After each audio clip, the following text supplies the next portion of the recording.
the year 2050, more than 70% of the world's population will live in cities. Cities all across the globe already consume that 80% of global energy supplies and produce 75% of carbon emissions.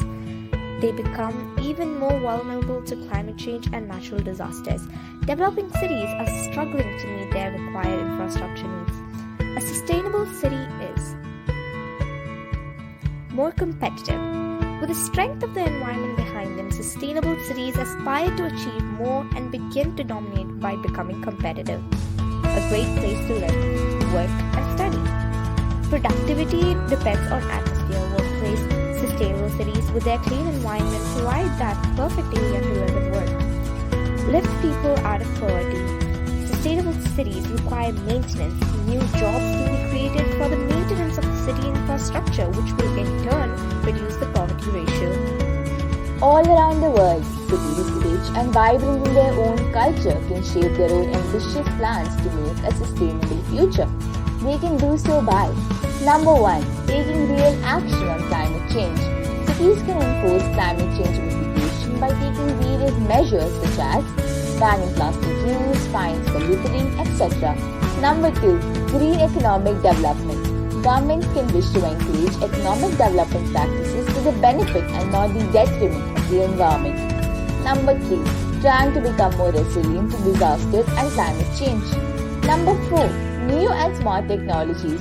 Countries can plan to take advantage of smart technologies to increase the efficiency of the infrastructure and provide citizens with much more better and responsible services while protecting the environment.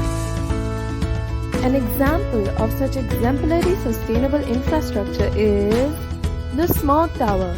This tower-like structure essentially sucks up smog from the top, then releases the filtered air through its six-sided vents. It can clean large areas of air and will not use much electricity either. The tower cleans 30,000 meter cube of air per hour, so sustainable cities can have this tower set up in regular intervals. The compressed smog aids in sustainability by condensing the pollutants into metal, which is later molded into construction materials. These construction materials are not only cost-effective, but also reduce dependence on metal ores, whose depletion disturbs the balance of the ecosystem, as they are non-renewable resources. All in all, these towers have scope to be a turning point in sustainable and futuristic architecture. The greatest threat to our environment is the belief that someone else will save it. Let's seize this Environment Day to join hands to restore Mother Earth to her glory through the initiative of Sustainable Cities.